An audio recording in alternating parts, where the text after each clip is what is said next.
아저씨 내가 이거 아저씨 줄게. 고맙다. 라고 받더라. 증여계약. 아셨죠? 그러면 이때의 경우에도 이 계약은 완전하다라고 할 수 있나? 계약은 법과 관련된 행위이고 법과 관련된 행위를 하기 위해서는 적어도 일정한 의식 능력 정도는 있어야 된다.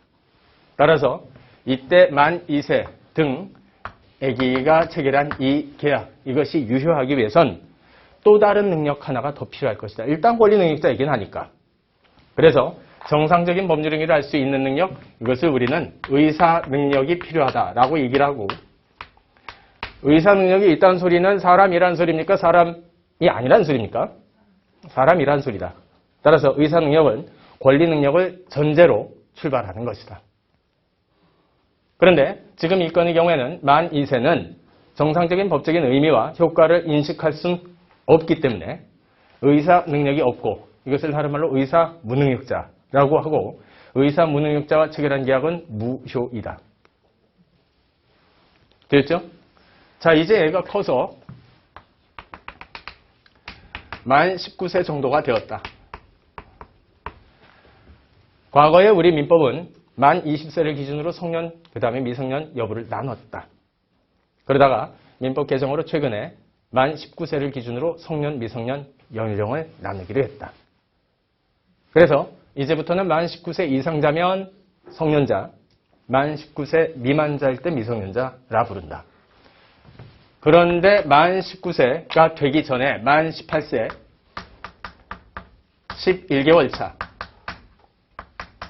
예, A는 이번에는 C라고 하는 사람과 계약을 체결해 왔다. 만 18세 정도가 됐으면 이제 다 큰 성인이라고 해도 무방할 것이다. 게다가 얘가 이 바닥을 잘 안다.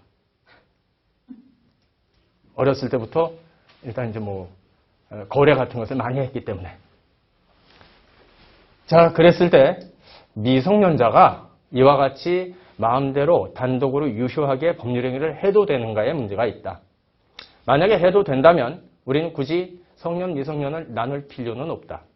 그럼에도 불구하고 미성년이라는 제도를 두고 있는 이유는 이때는 아무리 그래도, 지가 아무리 똑똑해도 혼자서는 나가서 계약을 하지 말고 엄마가 대리 방식으로 계약을 체결하거나 아니면 엄마의 동의서를 가지고 가야 될 것. 만약에 그러하지 않냐다면 원칙적으로 체결된 이 계약은 취소할 수 있는 것으로 함.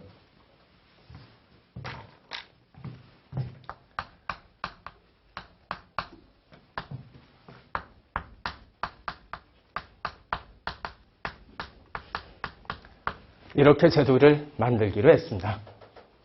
아셨죠? 이때 만 19세가 넘어가면 이젠 혼자서 동의서 같은 거 필요 없이 정상적인 법과 관련된 행위를 할 수 있기 때문에 만 19세 이상자에 해당되는 성년자라면 법적인 행위를 해도 될 수 있는, 혼자서 해도 될 수 있는 능력이 생김.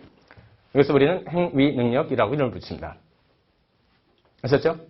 따라서 민법상으로 사람이 특히 문제가 되었을 땐 권리 능력, 의사 능력, 그 다음에 행위 능력 세 가지가 문제가 되는 것이고, 각 능력을 갖추지 못했을 때는 첫 번째, 의사 무능력자의 행위라면 무효, 그 다음에 미성년자 등 행위 능력이 제한되는 사람, 약칭하여 제한 능력자라고 이름을 붙입니다. 제한 능력자의 경우에는 법률 행위를 취소할 수 있는 것으로 함. 그런데 무효와 취소는 뭐가 다르냐? 여기서 굉장히 중요합니다.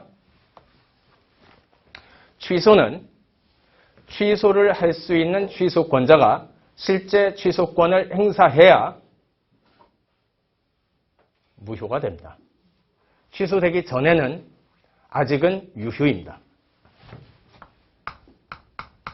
그래서 아직은 유효 상태에서 실제 취소권이 행사가 되었다면 이때는 진짜 무효가 되어버립니다. 그리고 무효의 효과는 계약을 체결한 때로 거슬러 올라가서 그때로부터 무효가 되는 것으로 처리한다. 이렇게 때를 거슬러 올라가서 무효가 되는 현상을 우리는 소급효라고 이름을 붙입니다. 아셨죠? 자, 이것은 이제 우리한테 굉장히 중요한 개념입니다. 회사법을 위해. 자, 여기까지 설명을 드리고요. 자, 이제 다시